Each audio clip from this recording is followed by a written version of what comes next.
பழமொழி. ஆனா வேதம் என்ன சொல்லுதான்?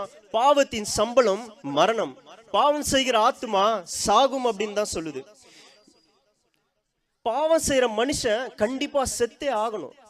இதுதான் நியமிக்கப்பட்ட ஒரு நியமமே தவிர வேற இதுல மாற்றமே கிடையாது.